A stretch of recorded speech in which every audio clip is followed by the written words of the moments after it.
Good evening and good night, and welcome to the It's Your Perspective Talk Show. It is Tuesday, June 2nd, 2015. My name is David, a.k.a. Kimber, a.k.a. Christian, alongside Keith Wasai Edwards. Yes, Keith is sitting in tonight.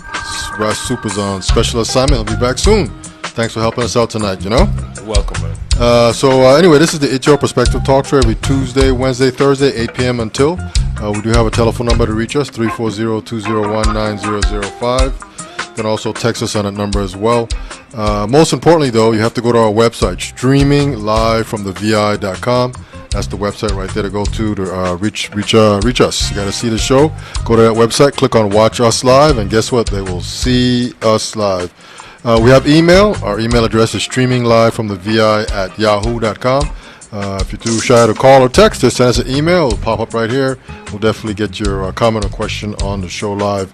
But we do have a special guest in the studio tonight. Abbelle Bakr is here. There she is. Wave to the crowd. She's been here before, and she's graciously come back on again tonight. We'll get right with her in just a few seconds here. So we are in the high-tech, low-tech studio, coming to you from an undisclosed location here in St. Croix, Virgin Islands. No radio, no TV. We do not have frequency or anything like that. You have to go to our website, Tuesday, Wednesday, and Thursday. All recorded shows can be seen on YouTube and Ustream.tv. On YouTube we have about 150 now, I believe. And we have about 8 to 10 on Ustream. Just check them out. Search for our channel, It's Your Perspective Talk Show. We have 2 Facebook pages. Definitely want to send a super shout out to the CHS class in 1982. That's the class that myself, Keith, and Rasup all represent. Big ups to Vanessa of Our Grade Records. She will be here next week. Guest co-hosting with me here. From Rhythms and Our Grade Records, Julie and Sharice King. And most importantly, to all our past guests, thanks for being on our show. You can also reach us on Twitter. Tweet with us at VI Perspective. And this show's mission is just to inform, entertain, and empower everyone. And normally we have the It's Your Perspective poem, but Keith, do you have anything to say? Any poem? Any wise words of wisdom that you'd like to share real quick? Live and love. Love and live. All right, man. That's simply put, So we're just gonna roll on here and talk to our guest tonight. Here she is, right there, Abbelle. Welcome back to our studio. Thank you so much. It really is a pleasure to be back. I'm just honored again that you have me back and allow me to share my perspective on things with you and your wonderful listening and streaming audience. That's right. That's how it goes, So you were here some months back, and the reason why I kind of wanted you to come back today was because you had posted a very interesting question when we were doing our show a couple weeks ago. You had posted a very interesting question, and I was sort of talking about it while we were doing our show that night. But the question, paraphrasing here, what is a territory's plan for counteracting the brain drain? And Soup and I were doing a show when the question popped up, and we were kind of talking about that anyway. But it's always refreshing to get somebody in studio that wants to talk about this kind of stuff and just share a little bit of knowledge and some direction and some guidance on how we can, get through what's happening here in the Virgin Islands. So when you posted this question, what was the the motive, the incentive, the criteria? What was your, wherever you were, you could have been anywhere and posted that, but what crossed your mind and that you wanted to post that question specifically? Well, interestingly enough, I was congratulating one of the young ladies that has worked with us over the years, who just finished a degree in business management from UVI. So I was communicating back and forth with her relative to congratulations and the after parties and so on and so forth. And then it dawned on me, I have a staff member, a longtime staff member that's going to be leaving the business. She's moving off island to raise her family. She's going up to Virginia, so on and so forth. And I said to myself, well, what a wonderful opportunity when we have 100 students just graduated from UVI on St. Croix. It was the day of the commencement ceremonies, and so I am sure that I'm going to be able to tap into some of this young talent. And so I immediately messaged the young lady and said to her, what are your plans? And do you know there's opportunity for you here? And I didn't even say to her that I was speaking about myself, but I know some business owners that would love to hire students that just graduated. And so she said, thank you so much, I really appreciate it. But about 2 years ago, I already made arrangements to leave Ireland.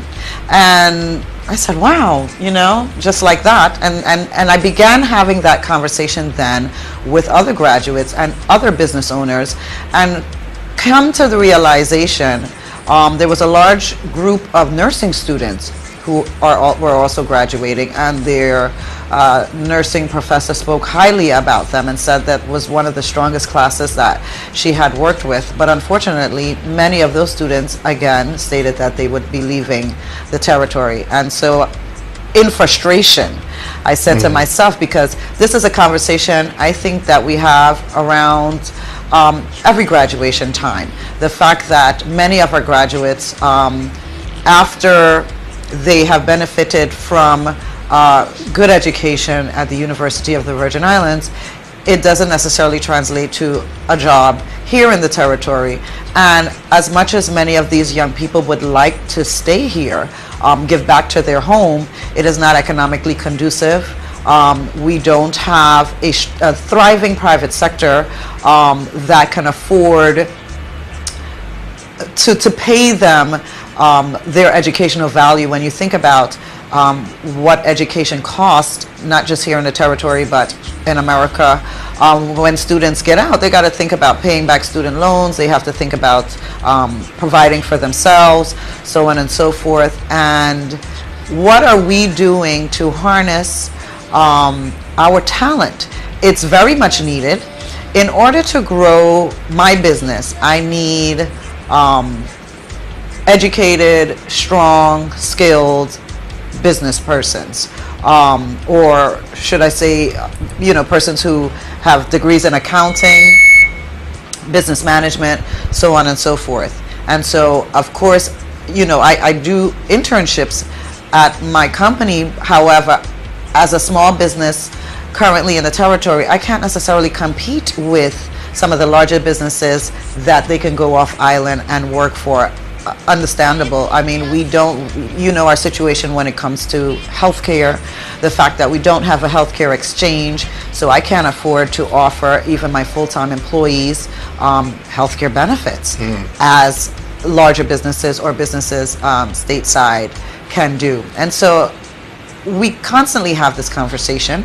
I hear it from the government's side. I hear it on the business side, that we do recognize that we're losing a lot of our talent. You hear persons saying, we want our Virgin Islanders to come back. If they have gone away to study, come back. But then we have to ask ourselves, come back to what? And are we providing an environment that is welcoming? And have we planned for that? And had we had a strategic plan in the territory that addresses jobs, that addresses the brain drain, because again, many of the economic situations that we face in the territory are not unique to the territory. There are many jurisdictions that are going through the same thing, and at some point it has to be addressed. And not just the fact that we constantly talk about it. We absolutely understand that problem and many of the problems that plague us, because a lot of times on social media we talk about our problems, but what are the solutions? And again, I hear great ideas. We're going to do this and we're going to do that, but how have we actually strategically plan for this to happen? Because year after year, if we don't start at some point saying that, as we're developing certain industries, for example, agriculture, which is dear to my heart and has been a constant conversation. I was elated recently when some of the summary of the upcoming budget spoke about putting more money into the agriculture industry. But how have we really strategically planned for students coming out of school to get involved in that industry? How have we mapped? How have we encouraged an agricultural education? And even going back to the fact that we're having an agricultural discussion as far as growing our industry. We've now talked about putting more resources into that, but we don't have a university, although it's a land-grant university, that has degrees in agriculture. And so because we don't comprehensively plan, or we have not done so, and it's absolutely not too late to start, we must, there's a lot of pieces that don't connect. And so this is why there is a lack of hope, because when you're saying to these young people who've just graduated, yeah, come back, when I get back here, what do you have planned for me? We don't really have an answer to that. And since posting that question, we talked about it much on Facebook. There was a lot of dialogue that went back and forth, and good ideas came about as to what we can do to afford a better quality of life for our students and our graduates. There still is no real answer, and I'm not saying that the answer is not out there. I'm just saying that I personally have not heard the answer to that question. And bigger than that, I continue, and I keep saying this, and I'm going to keep saying it until people get tired of me saying it, and until we get together as a community and create this comprehensive economic development plan for the territory. That's a must, because and this is an old saying, this is an old Caribbean saying, if I'm not mistaken, the fact that if we fail to plan, we plan to fail. So obviously as a community, we understand the significance of planning, but other than kind of having these vague and loose conversations about it, I don't believe that we've actually put pen and paper to it. Yes. We have a lot of knee-jerk reactions to our problems, but I'm thinking at this point we really got to sit down and address this. So next year this time, even if we're still not in a position necessarily to offer much opportunity, we can at least say, well, the plan is in the working, and maybe a year or two from now, even if you do have to leave Ireland, guess what? 3 years from now, this is what's going to be available, whether it be a new industry or new businesses or what have you, but something that's strategic, and we'll continue to talk about what I mean by strategic planning.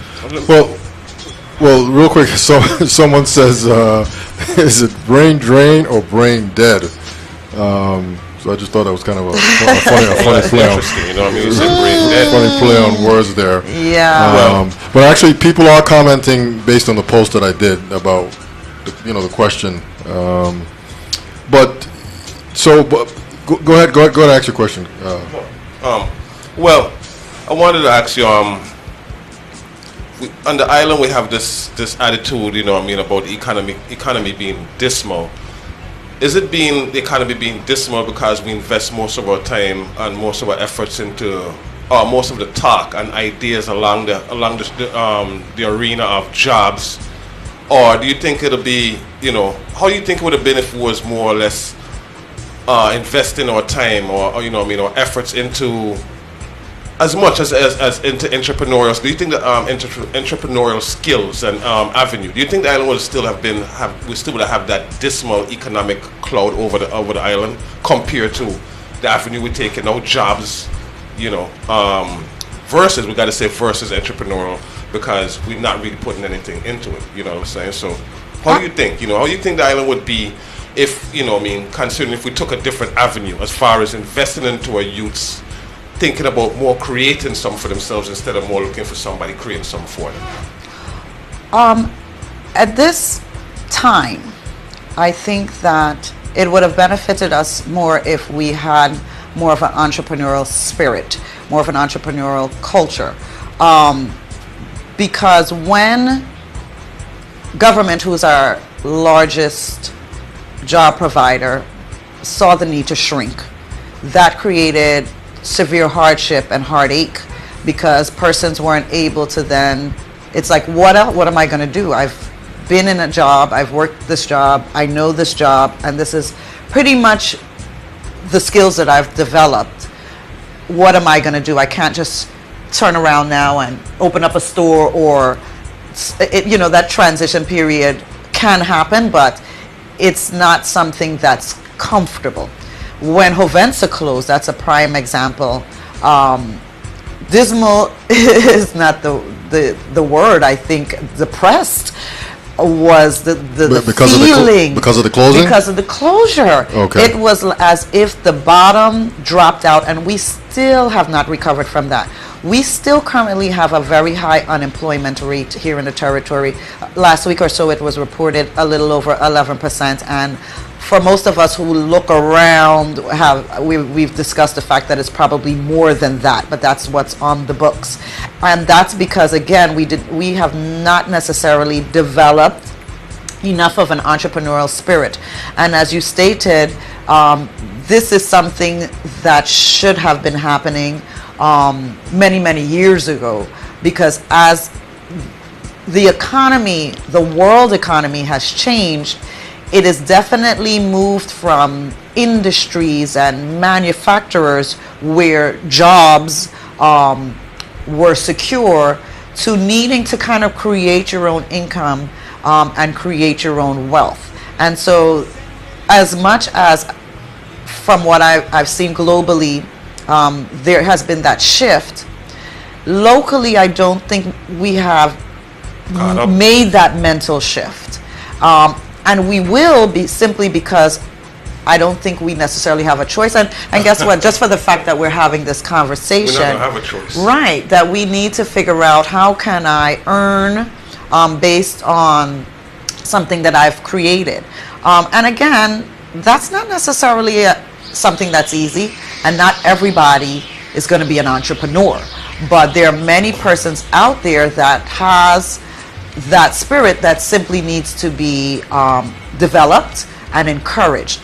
And for example, even for the students that are coming out of school, they're looking again for job security. And I think we need to start talking to our young people more, having more courses on entrepreneurialism in the university and outside, so that persons are a little bit more versatile. And so when the economy does what it does, which is, ebb and flow, that it wouldn't be that I'm destitute now because I can't figure out my next move, because I've never really imagined myself as an entrepreneur. And these things kind of, they start in the mind. And we just, again, really need to start having those discussions and even planning for that. Planning for that in your discussion with your children, planning for that in discussions in the classroom, planning for that in discussions, in our external environment, and feeling comfortable and secure enough that, because we are creators, when we think about the blessings and the talents that our Creator bestowed upon us, and that is so that we can self-sustain. And we have to start thinking more about self-sustaining than relying on any other entity for sustenance, because when that entity changes, then a lot of times we're left dismal, as you stated. Yeah. Oh, let me ask you, if I can. Let's say you're the Commissioner of Education. You're in charge now of establishing the syllabus for trying to implement that entrepreneurial spirit. How would you go about that? If you're the one, you're in charge, and you're able to implement this in the schools. It's all up to you. You're at the planning board. We're waiting to hear what Ms. Bakr have to say. What do you think is your solution? What age do you think we should start this at? Oh, kindergarten. Okay. Kindergarten. And how would you go about this? Any ideas? Because there's a lot of parents, that probably would need to hear this. Honestly, I would probably tear the walls of the school down and teach my students, or afford the opportunity for more independent thinking and learning. We condition and that's what, the educational system currently does. I remember when I went to school, and especially when you're talking about a public school, it is there to socialize good citizens. So it's really one path. It does not speak to independent thinking or being or behaving.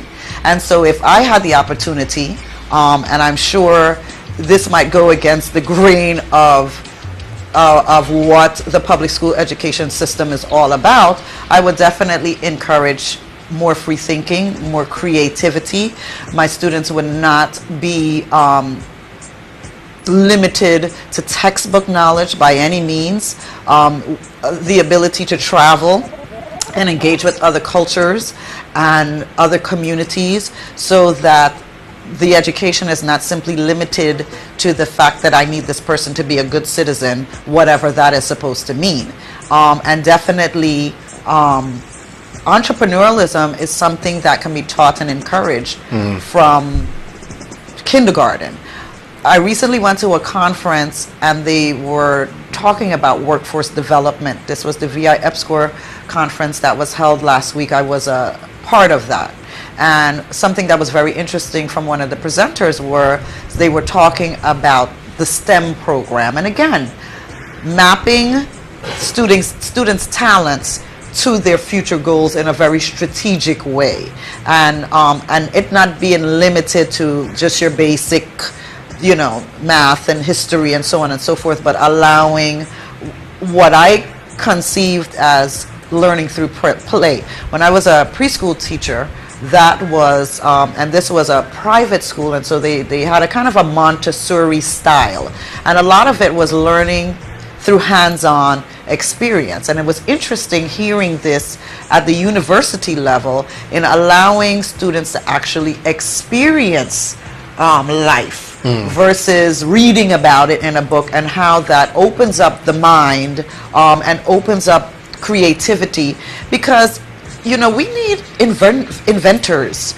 We need persons that can create things. And if you're kind of just stuck between the pages of a textbook, and also you're not getting to visualize that and see that, it's difficult for that talent to grow and to be nurtured. So I think I would definitely break down those classroom walls and have education process that's more interactive.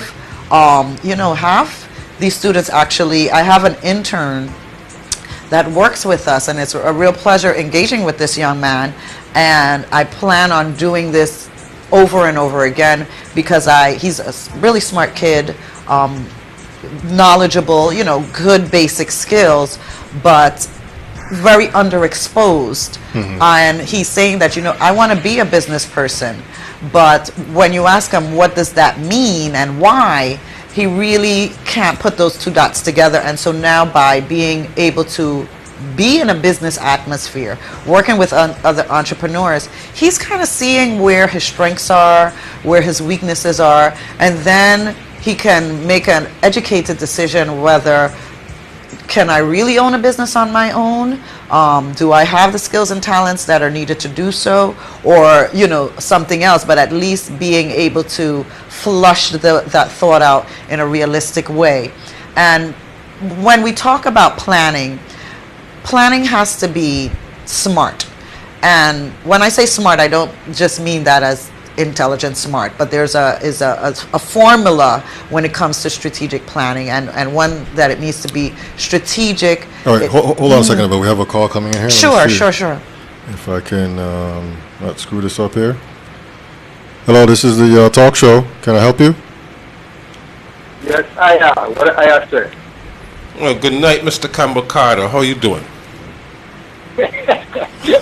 I am well. Yeah, we're waiting to hear from you. You know what I'm saying? Good to hear from you. So, Soup Man, we have Abbelle. Abbelle is, I don't know if you can see the show, but Abbelle is our guest tonight. Yeah, I'm watching it right now. Yeah. Oh, okay. Oh, how are you? I miss you. I am well. Yourself? Good, thank you. You got a question for her, man? I didn't really hear the conversation because my machine is getting acting up. I was just calling to just give you all support. Oh, okay. Thank you. Okay, man. Thank you so much. She's just talking about the whole entrepreneurship, getting started young. I guess the positive attitude. Starting as far as she just said kindergarten. With the youths coming up. Right. That's what I'm trying to need. And anytime we can have anything to come in to boost our economy and for the young people and for the individuals to be self-reliant. That's what we need, you know. So that's always a good thing. Absolutely. You know, I was saying that it's like we know this. It's not that we don't know. We want the best for our young people. We want the best for our communities. We want the best for ourselves.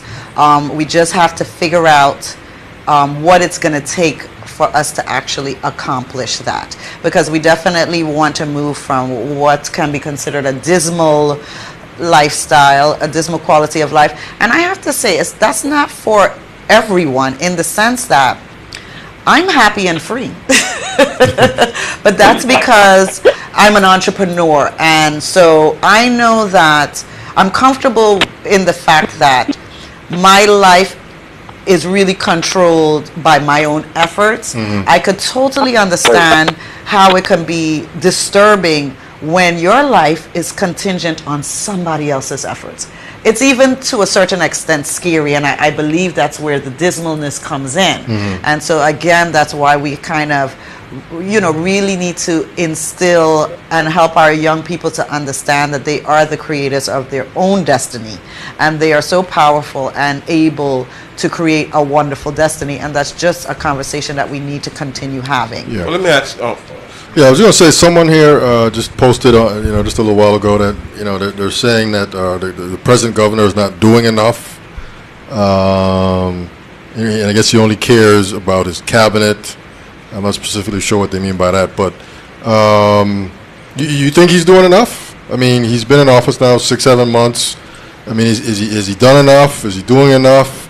I mean, for me, it's a thing of, when we were having the elections, who would have thought that this time we would have had an issue with salaries? It's just one of those things that, wow, we find ourselves for 6 months now talking about salaries, and it's still it's still an ongoing issue, and I don't think they've made any grounds on that. And so, I mean, do you think the government needs to do more?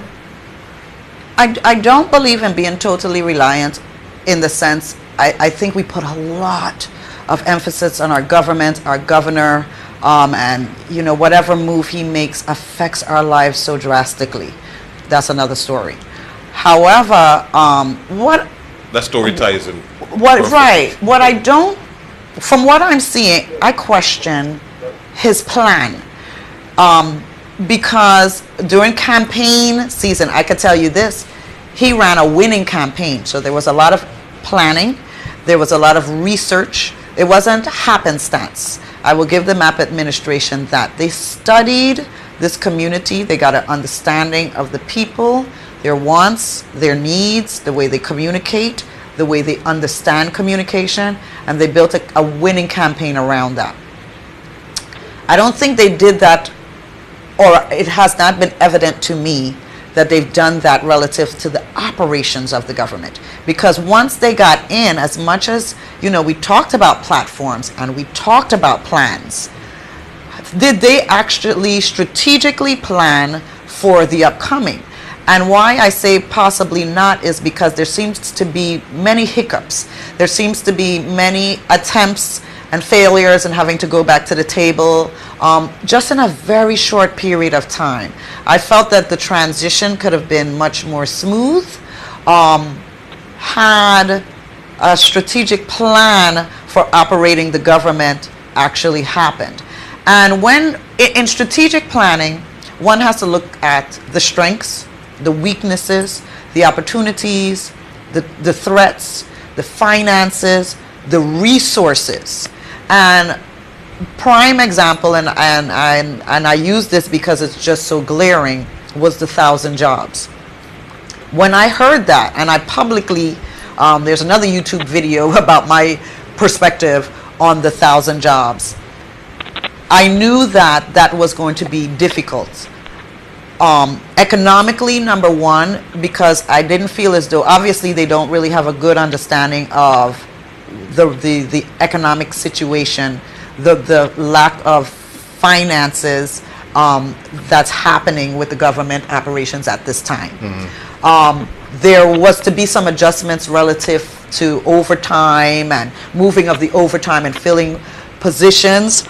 As an accountant, I questioned that. I wanted to see the exact numbers and if that was going to play out, because in my mind, it didn't add up. And I could be wrong because I never did see those exact numbers. But what I knew for sure is we did not have the workforce for that. You understand what I mean? And so had there actually been not just a kind of a campaign rhetoric, but an actual plan to do this, we would have looked at the resources, and if this was actionable and if this was realistic. This comes back to a SMART plan: strategic, measurable, actionable, realistic, and timely. And how, and he made the claim that this was going to happen in the first year. Knowing the resources of the government in the way that I knew them, I really felt that that was not going to happen. To date, we're 5 months in, we haven't even been able to hire, how many cabinet members? 10? 10 or 11. 10 or 11, much less. And then after, the governor did come back and say, hey, I want to hire police officers, and it was specific jobs that I think kind of even went over everyone's head. It wasn't just random 1,000 jobs. It was specific jobs. Understanding we have that need. We need nurses, we need teachers, we need police officers. But ask ourselves why we don't have it. One, back to the brain drain. When persons graduate and have certain skills, they're going to jurisdictions that are going to pay them what they feel is their worth. Economically, we have not been able to do so. And then you're left with the, what did they call it? The brain dead, so to speak. Not being derogatory to anyone, but the governor stated it himself. Many of the police officers that tested at a 7th grade level. And so you don't have a workforce to support 1,000 jobs. And so what I think he did not do enough of was really plan for the operations and plan for some of those things he stated was going to happen. Talking about it and having wonderful ideas and prophecies is one thing, but is it realistic? That's something else. Well, so his advisors didn't advise him correctly? I mean, I don't know who his advisors were prior to the campaign. I know who his marketing consultants were relative to running a campaign. Okay. Now, after he got into the administration, I can say that I've met with his financial team. I met with them when they did the revenue generating conference, and I was impressed, and I continue to say that. There are persons there that know their stuff. Being that accounting is my background and finance is my background, they were speaking the language, and moving forward, I think once they kind of get that situation together, and we talked about that at the revenue generating conference, is the fact that an actual strategic plan for the territory needs to happen, so that even when another governor comes in, it's not whatever our thoughts and goals are drops off with this administration and then we have to start all over, but we have a long-term planning for ourselves as a territory that will have some continuity that makes sense. Because when you don't do that, you lose resources, you put money and energy into areas, and at the end of the day there's nothing there to show for it. And that's a lot of what our government and from my perspective has been going through. And so I hope that, and I've talked to Neville James, our current Senate President, about it. He says that he's in favor for that, that legislature, executive branch, private sector, stakeholders come together and sit down and go through the process of a comprehensive economic strategic plan for the territory, one that's planned 20 years out, one that is on the law books, one that penetrates each department, one that even the janitor knows about, so that we're all kind of working towards the same thing. And what that will discuss is job creation, economic development. You know, it starts with the question, okay, so who do we want to be when we grow up? 20 years from now, where do we want to see ourselves as a territory? And then you kind of work backwards from that. And all the different strategic plans will then come under that umbrella, and it would include jobs, and the connection with the university. I mean, I guess in general, I mean, we would like to see the Virgin Islands just moving,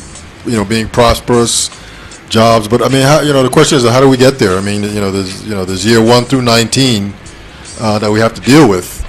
When we get to year 20, that we can say that we're in the black, and we're revenues generating, and everything is flowing, and everybody's happy. But how do we get there? I mean, well, we got to start. We got to sit down at the round table. You understand what I'm saying? Have the conversation, and put pen to paper. We have to. If we don't, and it's difficult when you're just trying to survive. And see, had this happened maybe prior to, when things were good, when we were not in survival mode, it would have made more sense. It's very difficult when we're simply trying to survive. But at the end of the day, someone has to take the time out. The financial team has to take the time out to do this, because it's so huge. We do a plan. We do a SEDS plan. It's out now. It's very interesting when you read it, what we state we want to accomplish.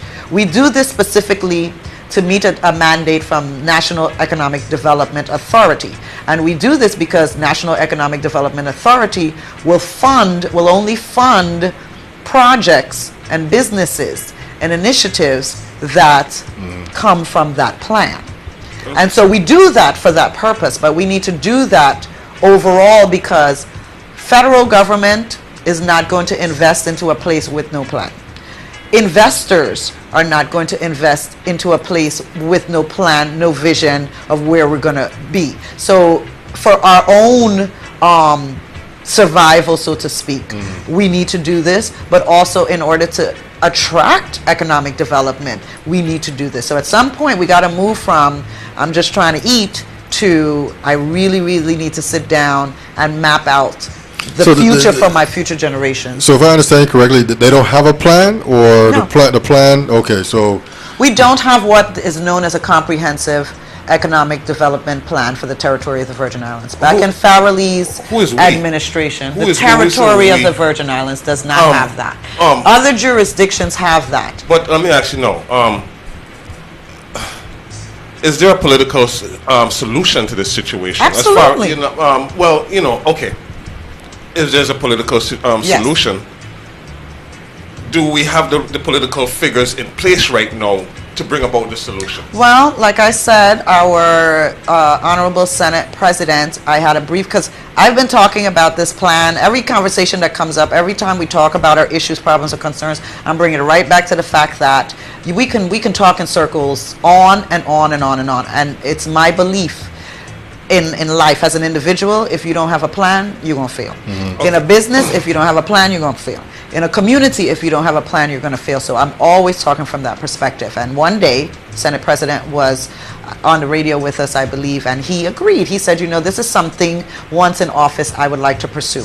There is a law on the books, and I'm going to research that law, so the next time I talk about it, I can quote Act whatever of the VI code that was instituted in Farrelly's administration, that a comprehensive strategic plan for the territory should have been created. There's many laws on the books about many things that we should be doing as a territory that we haven't actually executed. And so that law needs to be pulled out the archives, dusted off, and amended if necessary, because this was something that was written many, many, many years ago, and implemented. Okay. And so that when the legislature makes that law and puts that back out there, then it is by law the executive branch then has to execute. To abide by it, yeah. So if there's a political solution to this situation, and we're not having the right people, we're not electing the right people, we're not putting the right politicians in place. Because you said there's laws, and the only way these laws could be implemented is if the politicians, the senators, the governors, are aware of these laws and implement these laws. So again, if the politicians are not doing, you know, what they're supposed to, what we claim is a political solution to, how do we get out of this dilemma? You know what I'm saying? If, you know, if the politicians are not doing what they're supposed to be doing, how do we get out of this dilemma? And the one word we keep using when we mention the entrepreneurial spirit is creativity.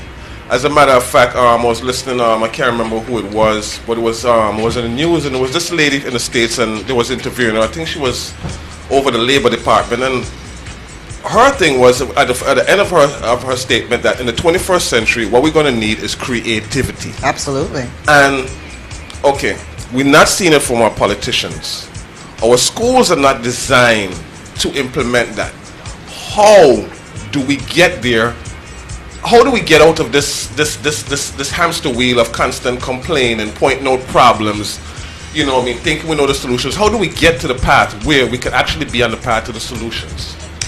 From a person who is, you know, I mean, who is skilled, from, you know, I mean, who trained for this, and, you know, I mean, who, you know, I think has private sector. You know, our average citizens.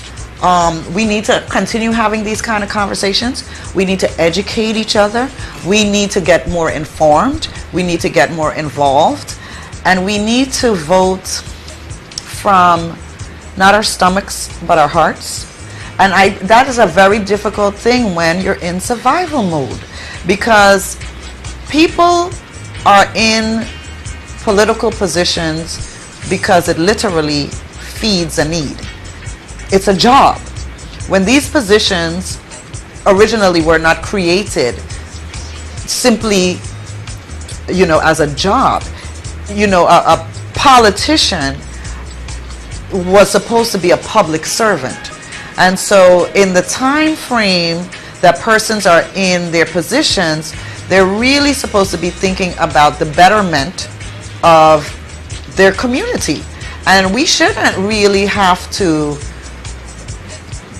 beg our politicians to do better planning for us, do what we think they need to do, because you know, that's why you're in that position. If I wanted to be a legislator, that's what I would do, but I chose to be in business. However, I find myself all wrapped up in the politics of the Virgin Islands because it's important for my survival and my livelihood, and the laws and the policies obviously affect us all, no matter what industry you're in.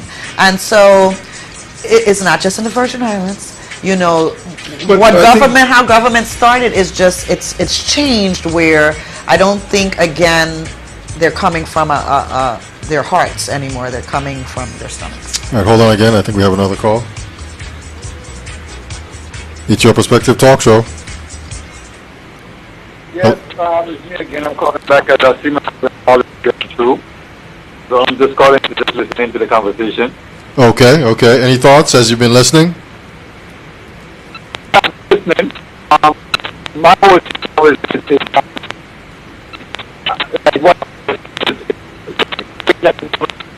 Soup, you break, Soup. breaking up real bad. You're breaking up really, really bad.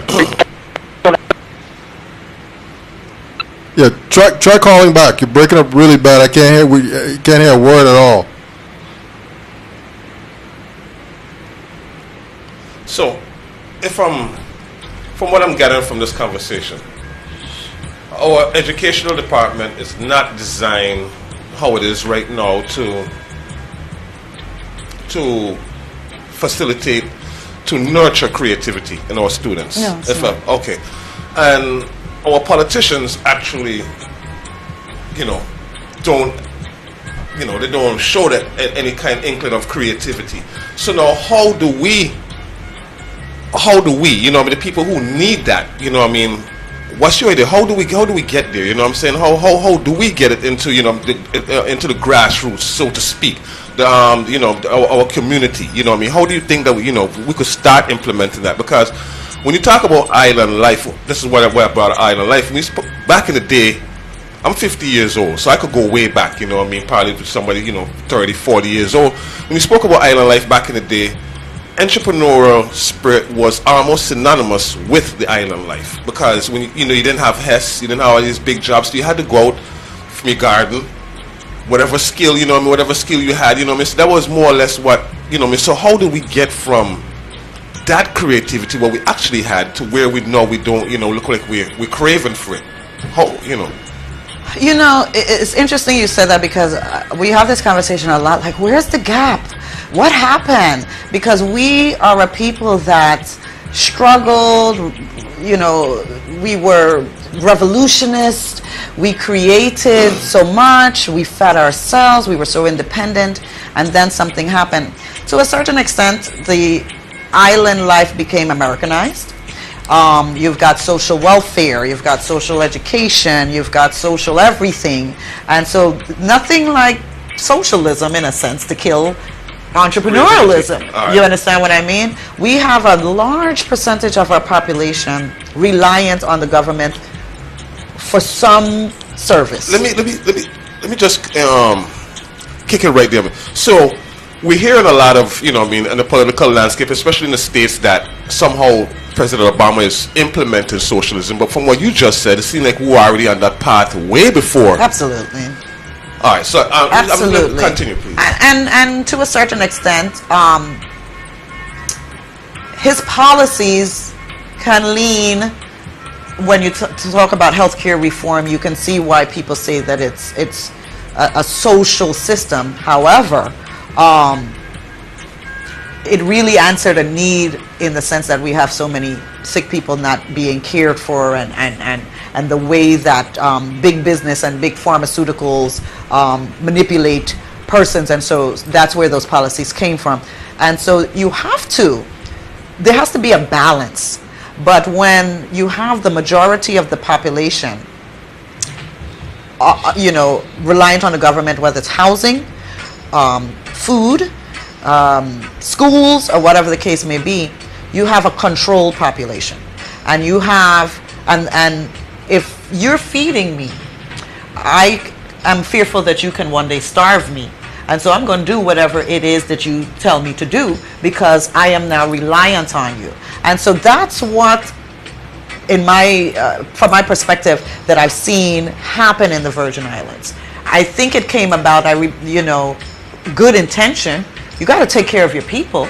You can't have people out there in poverty and starving and so on and so forth. We got to have vision. You have to implement these things. But what we didn't do was, where's the welfare reform for the territory? Because you have now deadened the creativity of generations of people, because you have given them the illusion of security.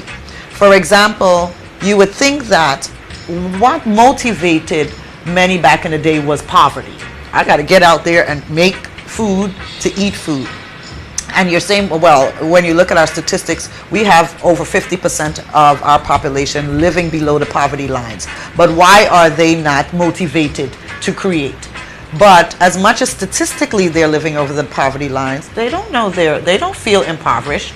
They have a roof over their heads. They have cell phones. They have their lights taken care of. They have vehicles. They have everything that anybody has. And so we have created this illusion of security via this social welfare system, and it's killed our entrepreneurial spirit and our creativity. I have people that, when they come to apply for a job, they're weighing, okay, I can work 40 hours, you understand what I'm saying, and this and that and the other for this pay, or I can sit home and have and if I do that, then I have to give up some of what the government is offering me. It probably makes sense for me to sit home, take care of my children, get my food stamps, have my apartment taken care of. So we were killing motivation. Why I work 80 hours a week. You understand what I mean? Who wants to do that? Yeah. In a sense. So those are some of the issues. Yeah. So those are some of the issues, though, that we have to look at. Yeah, we're going to take a quick break, and we'll be right back. What the hell is that? Our daughter was by the camera.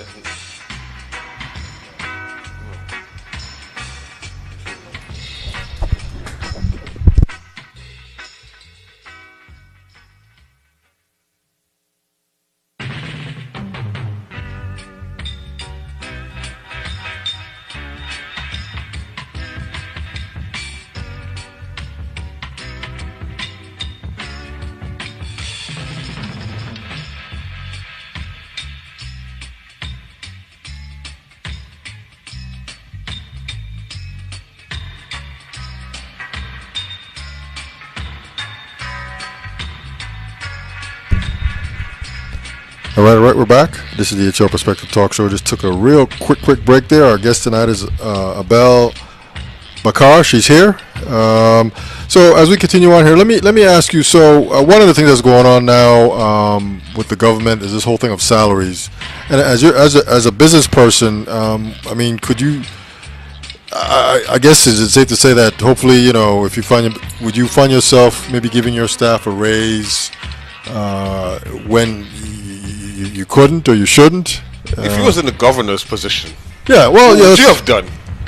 I would not have made promises that I couldn't keep. That's what I would have done. And again, he has good intentions, I believe. I heard what he said about, you know, paying people what they're worth. Okay, hold on one second. Talk show. Heal up, this is Super Gang, just checking in. Oh, you sound way better now. Oh, Much better. You sound better now. You're coming in much Okay. clearer now. Yeah, like Alright, you in St. Thomas, You not in kinda- Russia. Yeah, you got a question?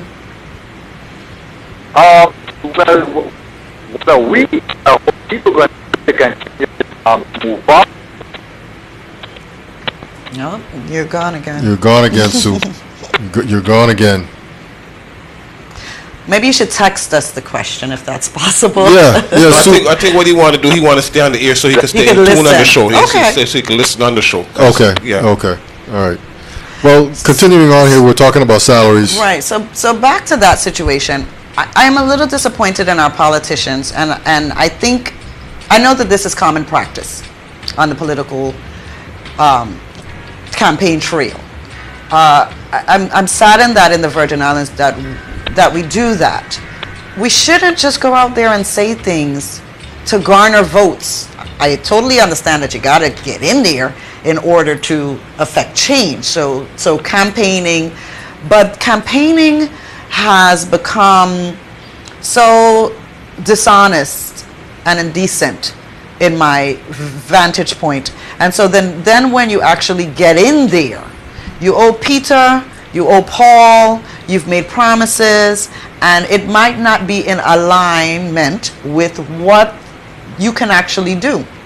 So I am sure that, and like I said, I the Commissioner of Finance, he's one that is to get this raise, so to speak, and so he's one, waiting to be nominated or ratified rather by the legislature. By the Senate, yeah. And he's definitely a talented person. Like I said, I was very impressed. That's not the discussion, but there's two things here. Number one, public service. We understand the situation and the needs of the territory right now. And so if I were going into that job, I think I would come from a place where I understand that I'm not going to make what I would make in corporate America. I don't make what I would make in corporate America now, but I made a choice and a sacrifice to work with my community, to help to grow that community, to inspire others, and so there's a sacrifice there. And so I don't know what the governor's conversation was with these cabinet members, but well, I know in the sense that from what we're hearing publicly, he's told them that he would be able to offer them this salary. The salary, yeah. And now we're in this situation where that can't happen because economically the legislature, who holds the purse strings of the territory of the Virgin Islands, says that it can't be done. When he had the first State of the Union, State of the Territory rather, he came out the door saying that we were in dire financial straits and we were all going to have to tighten our belts and all make sacrifices. And so now I have to question, who is the all? You understand what I mean? That means you, that means the cabinet. And again, I see lots of mistakes and missteps that shouldn't have happened. And it's time wasting because we're now in May and so many things need to happen. And we need to fill our people with hope and encouragement because we don't need to continue losing population because that affects our economy. And I just really believe that what the right thing is that they should forego these raises, get in there, use their talents and skills to build the economy, and then we can have that conversation comfortably. There's just so much back and forth with that makes me to just wonder if we really understand ourselves as a community economically, and if our leaders are looking out for more than just their individual needs to feed, like I said, their bellies and their egos, and really thinking that, in this position I need to be a public servant. There's always that conversation about our legislators being the highest paid in the nation. We have 100,000 persons in this community, and we're on the brink of disaster. And it has been quantified, it's been justified that because of our government structure, in that we don't have mayors and councilmen, so on and so forth, senators are called upon to do practically the work of all of those persons. And at some point I subscribed to that, until I started thinking about this plan. Until I got on this plan tip. Because in other forms of government where there's mayors and city planners and so on and so forth, right, the senators don't have to do that. We don't have mayors and city planners, so on and so forth. So our senators within their offices and budgets should be doing that. But then you ask the question, have they been doing that? Because we still don't have a land and water use plan. We don't have a city plan. We have zoning issues. We have economic issues, so on and so forth. So either you're going to do the job of all those persons or those offices within your office, or they should scale down the salaries to actually meet what it is the community is getting. For example, when you go to the store and you purchase something, if you walk in the store and this thing is valued at $10, why would you buy it for $20? Do you understand what I'm saying? No conscious consumer does that. But then that goes back to, are we conscious voters? Are we conscious of what's happening around us and to us in this community? What, besides my personal perspective and opinion on what's going on with the administration, I still see a lot of persons, as we blog and we talk about this on social media, defending some of this stuff. The House is a situation, he deserves that. I'm not saying he does not. He's our governor, and I think all our governors deserve to be treated as worthwhile.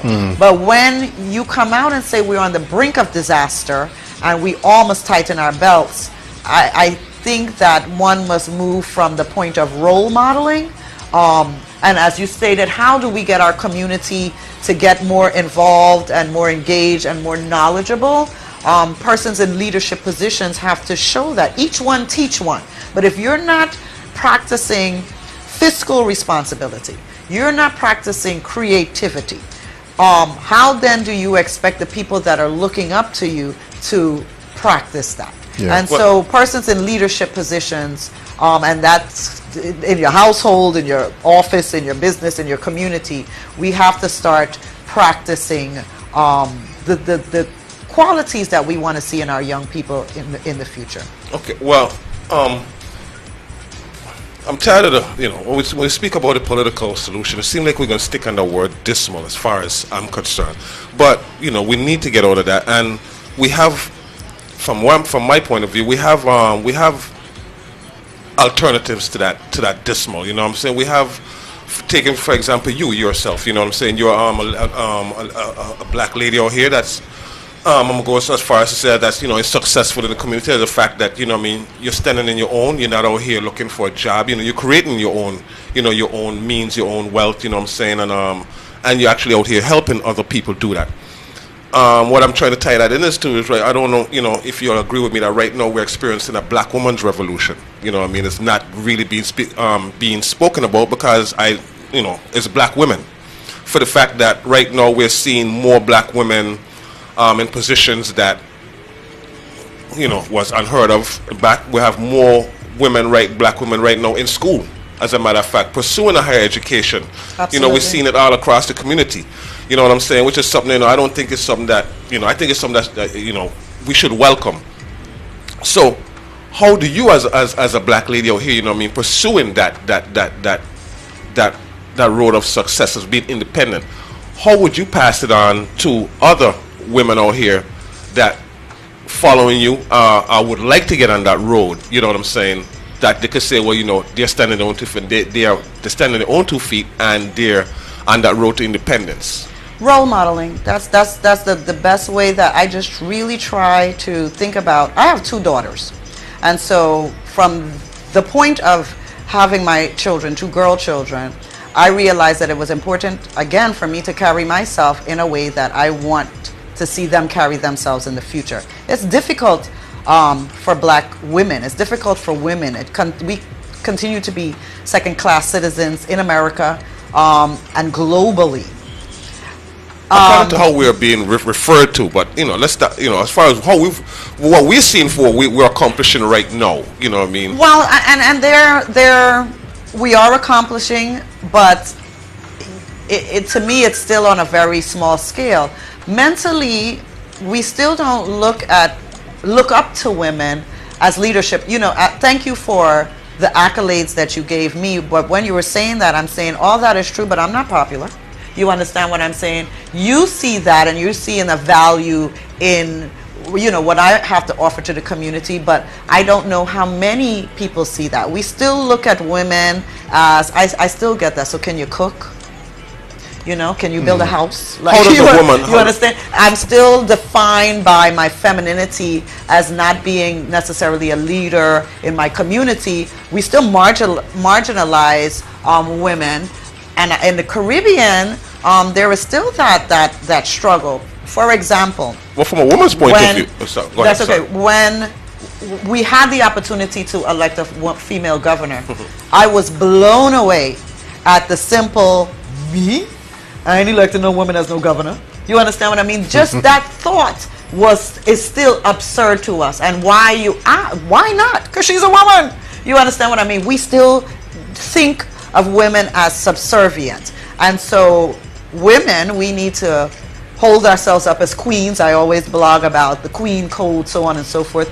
We need to show our strengths, but our brothers also have to come alongside and not necessarily see us as a competition, not use us and degrade us, but lift us up, so that not only our daughters role model, but the community can benefit from the true strengths of women leadership. Women make great leaders, better than men in a sense. Well, because of our communication skills, simply because of the way our minds work, we tend not to be as combative. So women on pen and paper make great leaders, but as a community, as a country, as a world, we still don't really hold women in the high esteem that you just described. How do we, how as a black woman who refused to be classified in a second class role, how do you go about demanding that respect or earning that respect? You know what I'm saying? Well, it's not earn, because demanding that respect that everyone should have. How do you think, as a as a black being woman, independent? Because of I am all about self-sustaining. I'm all, as an individual and as a community, I'm all about independence. There is, the other day I was somewhere and a thought just came to my mind, and I was like, I gotta blog this. And it was the fact that when you are independent, the system will no longer control you. I don't need to succumb to anybody else's ideas, thoughts, jobs, or anything like that, because I am independent. Whether that means that some days I can't eat as much as the other days because there's pros and cons to being independent. Yeah. I choose to be independent, and so that way I can't be marginalized because I'm not in need of anybody else's housing, clothing, or anything to make me who I am. Now that's obviously easier said than done, and so I promote that definitely through my business, through my nonprofit. My nonprofit is all about encouraging women to be financially independent. It takes away from the abuse that some women have to endure, because if I'm living in your home and you're my provider, then I gotta take your blows. You understand what I'm saying? But if I'm independent, then I can walk out of said situation and get myself into still bed maintain, and yeah. still maintain. So independence as a person is extremely important. Independence as a community is extremely Does important. independence have to be seen as something that's Competition. yeah, that's competitive? You know what I'm saying? Can it be seen as something as interdependent, as being synonymous with being interdependent? Because as black people, we have to take in the, we can't just jump out of jump out of the frying pan and jump into the fire, because we sometimes say independence, but sometimes when we look at independence as far as competitiveness, it takes away from the fabric of family that Absolutely. we need to, we need as a people. You know what I'm saying? So how, as a black woman, who reveres her black men, love her black, see our black men as a family, how do we go about keeping that with the independent spirit, entrepreneurial spirit? You think it's possible that it can be achieved? I do, if we change our mindset. Our slave history has conditioned us to think that we should be competing against each other, that me being independent and strong and whole is a disrespect to a man, so on and so forth. And there are some males that are intimidated by my independence and feels that it is competitive. I don't come from a place of competition. I come from a place of collaboration, because if I'm whole and I'm independent, I can only bring to the table. You understand what I'm saying? The opposite effect of being independent, is being dependent. And who wants that? I want a man that's also independent. You understand what I'm saying? So then when we get together, it's 1 + 1 equaling 2. We're building upon each other. I'm not pulling from you. You understand what I'm saying? And you're not pulling from me. I don't need you to fill me emotionally, because as a person you can never do that. I need to have some form of self in order to commune with another individual.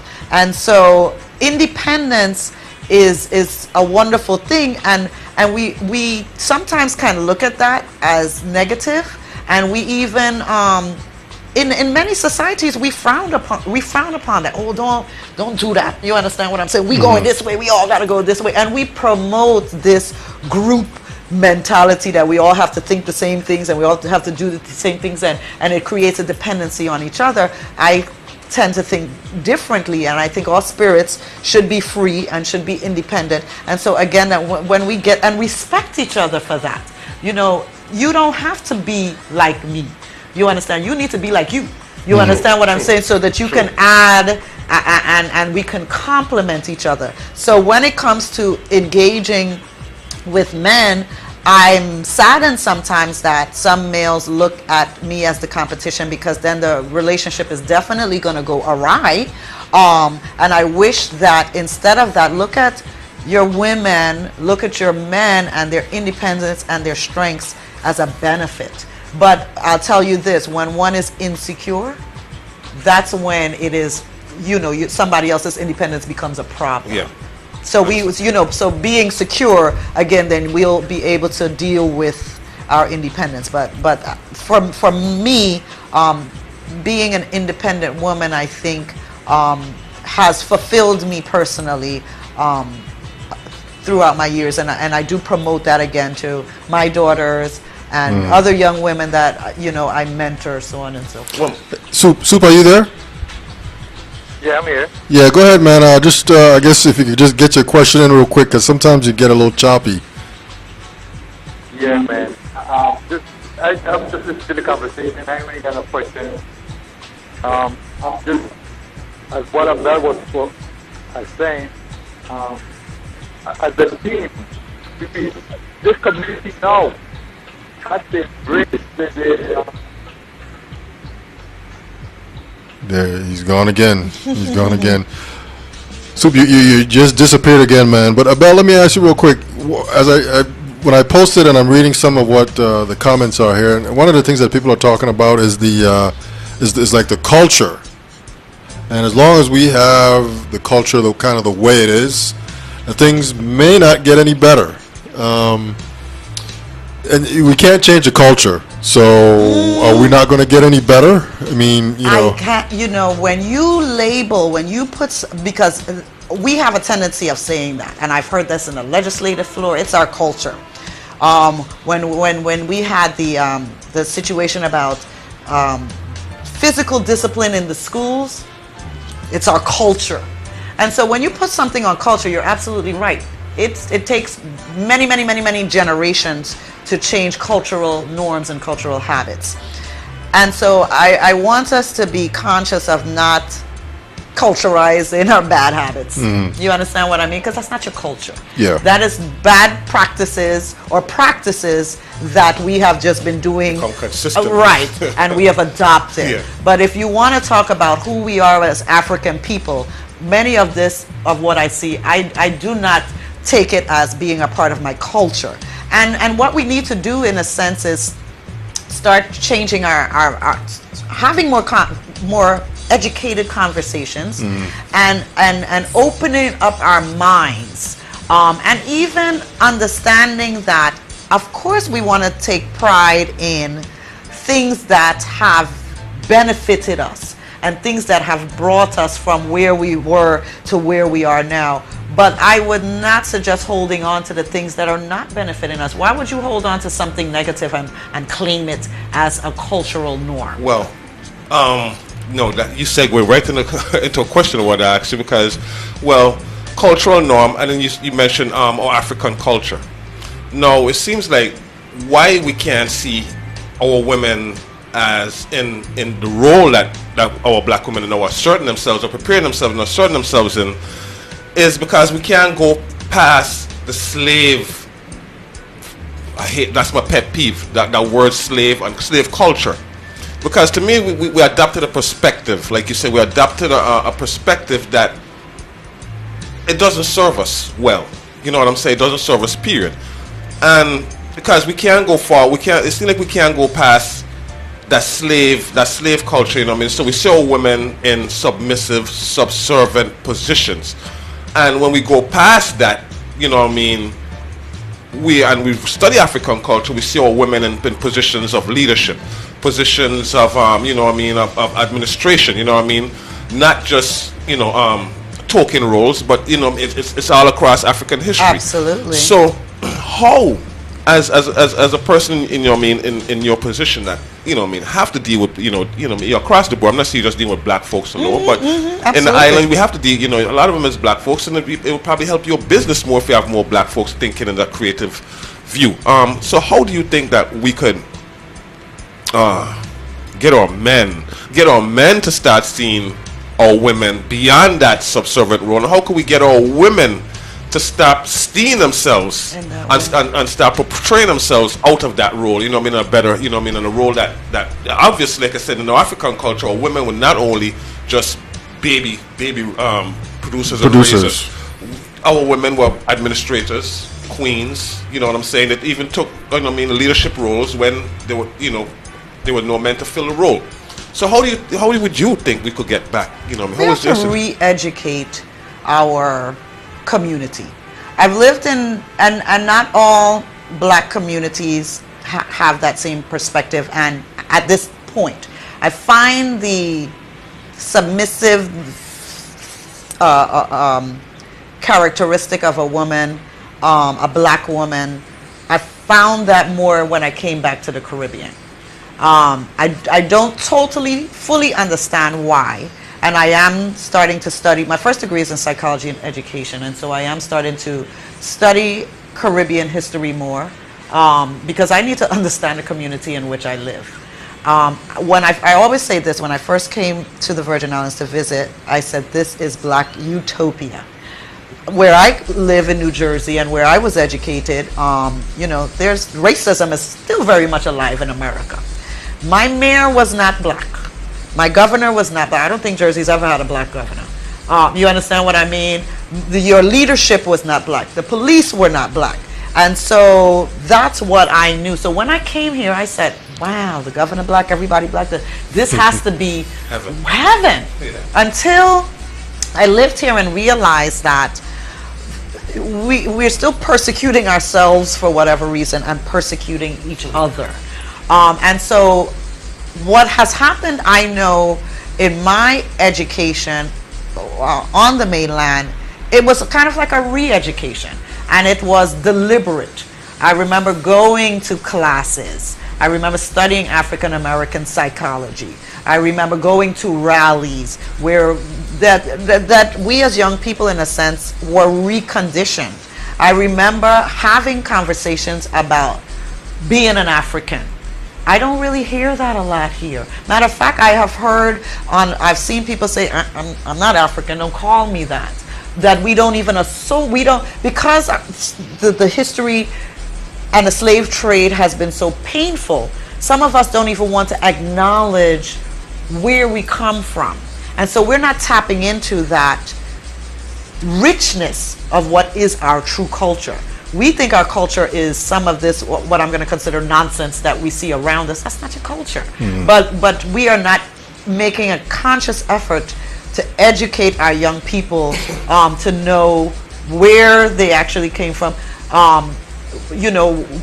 what tribe they've come from, what kings and queens they derived from, so that they can feel a strong self-worth, so that they can understand how we should be loving each other as Black men and Black women. We need to get a lot more actively involved in this community. There were lots of movements in the African American community because the racism was so strong that you had to do that. You had the Black Panthers, you had the Malcolm X's, and so I remember there being a time that, Black Power was all we talked about, and it was so, and so that's what started me on my journey of self-awareness. Those kind of movements need to happen here in the Virgin Islands, because we are losing our young people. The other day, I was listening to some music. We've got some really talented, brothers and sisters out here, and the lyrics, and I love hip hop, and those lyrics can be raunchy too. But as I'm sitting here listening to how these young men are talking about what they're going to do to this young woman, and who they're going to root, and this and that and the other thing, it hurt my heart, because we don't have respect for ourselves. And we don't have respect for each other, and we're expecting our leadership to have respect for us, and vice versa. We really need to re-educate. And again, when you ask the question about what I would do as commissioner, that's another thing that I would definitely add to the curriculum. Right now, we don't have Caribbean history in the curriculum. That's ludicrous. You don't have VI history, enough of it in the Caribbean. You don't have African history as far as the curriculum. Those are the things that need to be taught, because young people today, they have a very minute vantage point about their existence. They don't even really have a good understanding of what's going on in the world around them. We have young people that live on St. Croix that haven't even seen St. Thomas. They have a lot of perceptions of what St. Thomas is about, and how they don't like us, and how this and that, and all kind of stuff, and how their roads are better, and how their roads are lined with gold. Go to St. Thomas and see what it's all. It's the same as St. Croix. You understand what I'm saying? Granted, they have more cruise ships and more people. You know that. But when you problems. Right, but when you really talk to, and you tap, I'm not talking about the tourist industry. When you speak to a St. Thomian child, they're having the same issues, identity crisis, so on and so forth, as the cruise ship. Well, and so as a people of the Virgin Islands, and we're a small community, and again, we got to start caring a lot more about our legacy. You understand what I'm saying? Our legacies. We have to really start having these serious conversations. But at the end of the day, do we even have that information ourselves? That's what because like I said, it's hard to revisit your legacy when your legacy is dehumanizing. Because when you're going to add the word slavery, a slave to a human being, who wants to revisit that?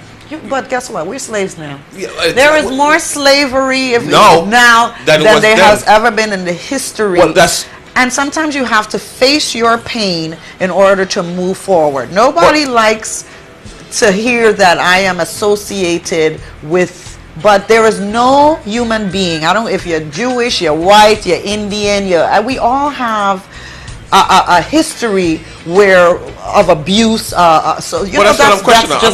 I'm not questioning the abuse and the barbarity, but what I'm saying is we define our foreparents' contribution.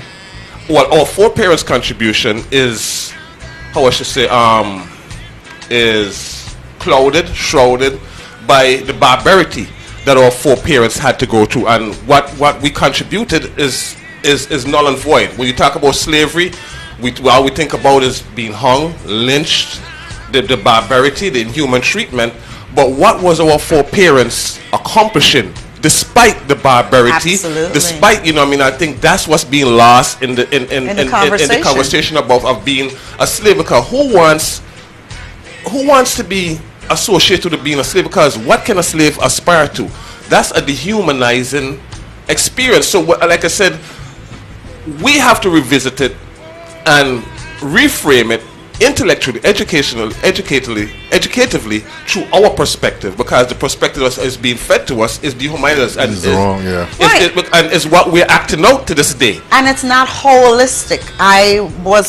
It was a HBO or a BET special about a young lady who came over, and she was well educated, and she kept a logbook of the slaves. I forget the name of it. And I watched that, and I was so enthralled by it. And I said, and I run out there, and kids, do you know about this? Do you know about that? You're right. When we talk about slavery, we only talk about the ugliness of it. But there is so much more to that. And it depends, again, don't look at it as simply a shameful history, but there's a lot of positive. There's so much that came out of that, and we look at certain experiences. Slave trade differs depending on where the slaves ended up. African American slave history is going to be different than Caribbean American slave history. And that's why the African American psyche is different from the African Caribbean psyche. And so again, as you stated, education. When we're talking about slave history, talk about it in its wholeness. Talk about it, the good, the bad, and the indifferent. Talk about the survivors. Talk about, how strong of a people are we that we are on the other side of this now. You understand what I'm saying? That many made it through. Talk about the fact that your family is still in existence because someone was able to escape, someone was able to maneuver the situation so that they survived. The story that this lady told, and it was very interesting to me, is that she got married, and of course, her and her husband have been split up. But somehow, some way, these people were always able to find each other because they could read. They traveled, and it was just a very different and interesting perspective. I mean, they talked about her child dying. They talked about her child being sold and the realities of that situation. But you also got to see how strong we are and the capabilities. If Africans could have survived slavery, the barbarity, the brutality of it, and survived, and obviously we're damaged from that. We're still in pain from that. We can survive what's going on today. You think we're in pain from it, or are we in pain from the perspective that we adopted from it? Well, whatever the mind believes is what it is. Well, that's what we have to re-educate the mind, because, like I said, despite the barbarity, despite the brutality, our foreparents was what defined what made America be able to call itself a civilization. It was our foreparents' contribution was our foreparents' action and a reaction in face of that brutality and barbarity. Suppose we were vengeful. Suppose we were vengeful people. Suppose we were jihadists, Zionists, you know what I'm saying? So how great would America be if our foreparents, despite the brutality, you know what I'm saying, you know. Right. Where would America be today? Yeah. I mean, we Africans have contributed greatly to our current existence. I mean, we were creators, we were inventors, and granted, many of the times we did not get the accolades or the recognition for it, but we know that, and those are the types of things that we need. I don't think a lot of us know it right now. I don't think. Well, but those are the types of that information is out there, and it's now that we're in the information age.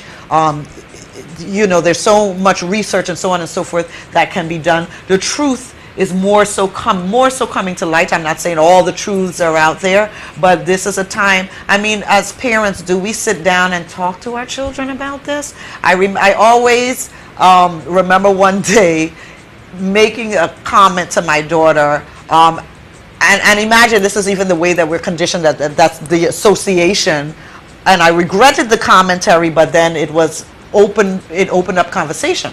So my daughter comes in the room and her hair is all over the place, and I said to her, but you can't go anywhere looking like Kuta Kinte.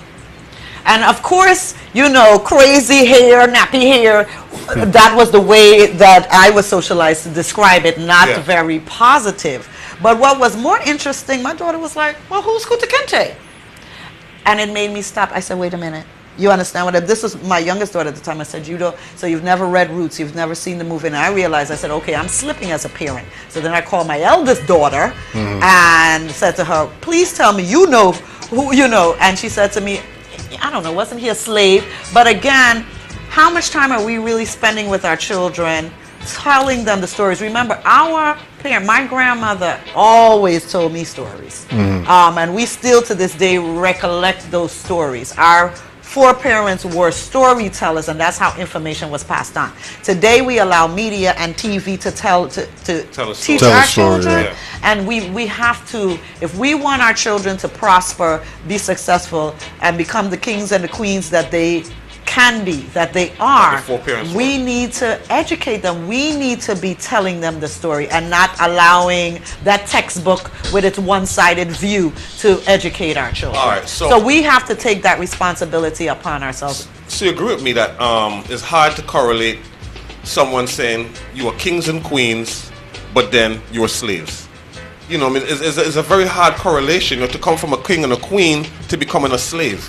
You know what I'm saying? And like I said, but we can talk about how that happened. Well, you know, we can, because there is kings, not necessarily, many of the kings and queens did not become slaves.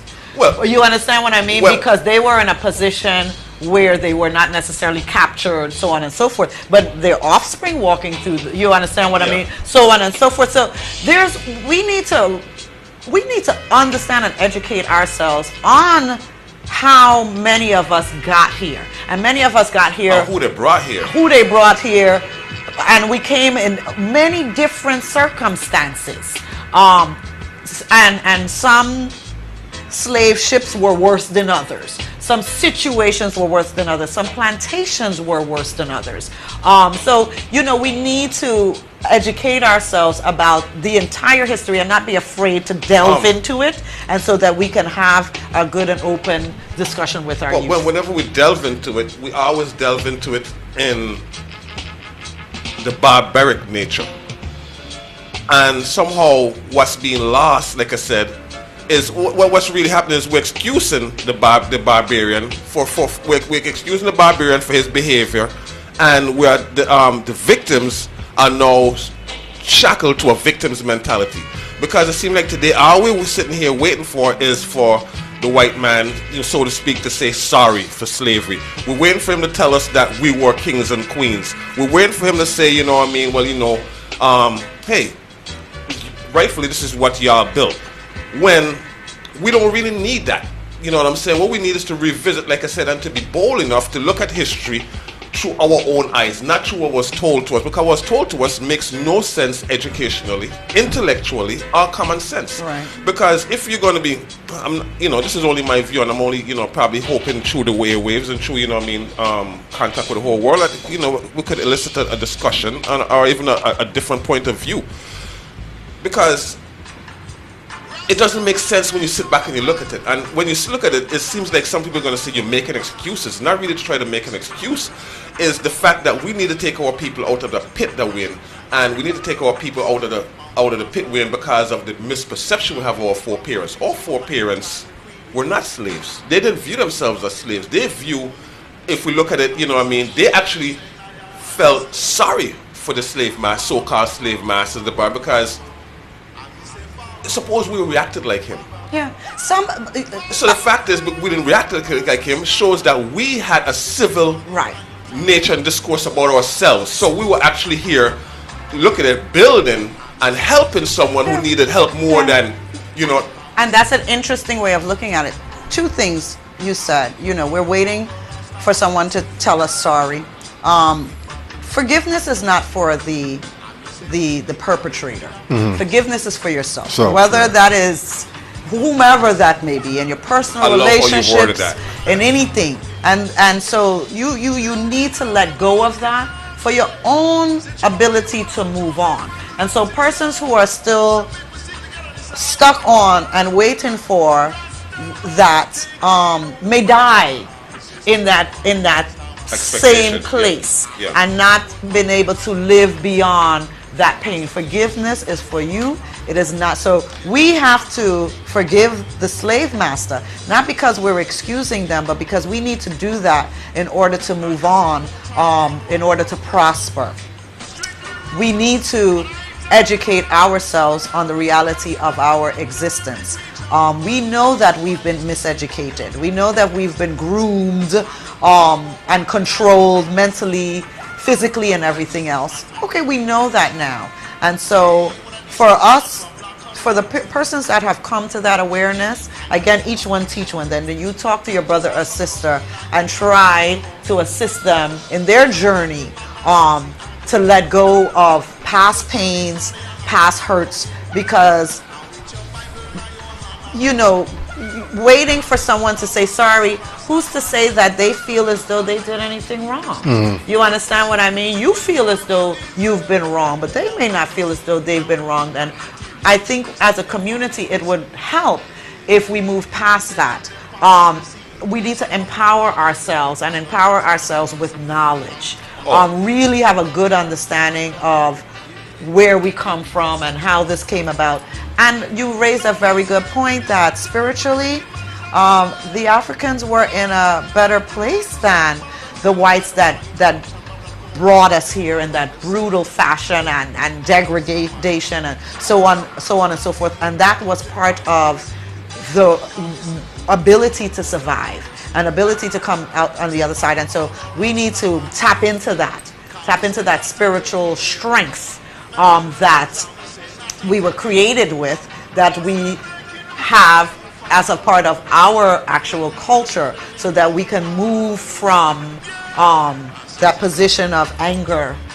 Because what we're doing is we're taking that anger out on ourselves and each other. We're not affecting the slave master. To a certain extent, we are still enslaved. But in a different sense, but we are still enslaved. If you look at the word slave, a slave, it does not have the capacity to think for himself, to elicit any change. So a slave in the morning is going to wait for the slave master to tell him what to do. You know what I'm saying? A slave is not going to have respect for another slave. You know what I'm saying? As far as, hey, Master John could come out today. I think this is what we should do. The first thing I say, who the hell you think you is? Exactly. And don't you see that's the same mentality we have to this day? So then we need to revisit, we need to remove that stigma of slavery as far as how it's been, the perspective that's been cast on us, the way it's been told to us, the way it's been miseducated to us. Because like I said, if we're supposed to take for instance apartheid. We had, we have all instances of our people being brutalized, murdered, mass murdered, no justice. But we changed apartheid not by the same means, by civil behavior, civil discourse. You know what I'm saying? Intellectual recourse.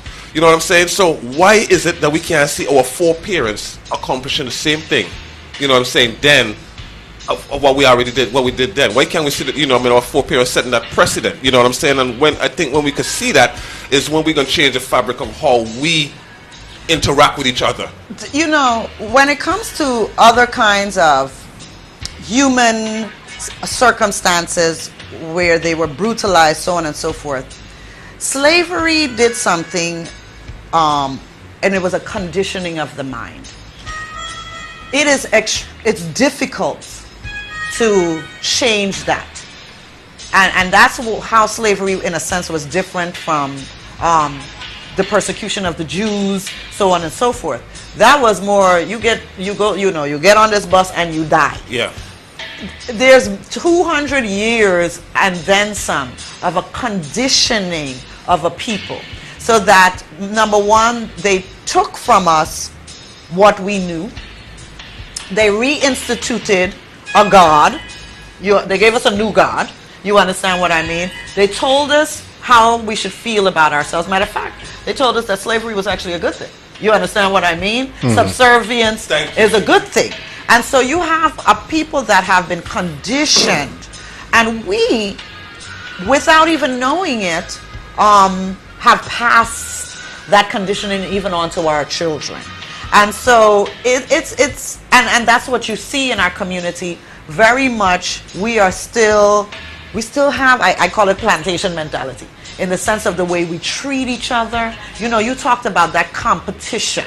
You understand what I'm saying? That we feel against, instead of looking at each other as, if my brother doing good, I can do good, and we can do good together. Yeah, motivation. Instinctually, sometimes you see this in your community. It's like we don't want to see each other doing good. We are still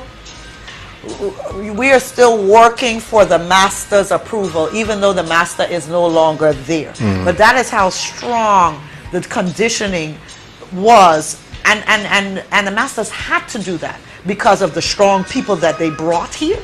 They had to systematically condition the minds to the points of, reading and writing. In order for the slave master to ensure that persons wasn't educated, they went through the woman, because the woman has always been of most influence when it comes to the family household. In the African community. In all community, in the community, the women are the nurturers, they're the educators, women are the strength of the family. So they would say, if we catch your child reading and writing, we're going to kill your child right in front of you. What mother could take that? And so mothers then, hey, don't let me see you with a book. And that has passed on from generation to generation, where we don't even necessarily value education, because that's been programmed into us that that's not something for survival. You understand? And as long as because we are not independent, a lot of us, as of yet, we're still in survival mode. And so we then fall back on those instincts that we've been taught and taught through slave history. A lot of what we do is because of fear and because of survival, and a lot of times it's not even relevant anymore, but your grandmother told your mother, taught your mother, and even though the information is out there, there's still communities and societies that just have not been exposed. I was blessed to have that exposure, but I understand that not all my brothers and sisters has had that. And so I can see why they think differently, why they move differently, and why they're in survival mode. And so it's going to take reconditioning, re-educating, strategic planning in order to move from where many of us still are. We 1 foot outside of that plantation.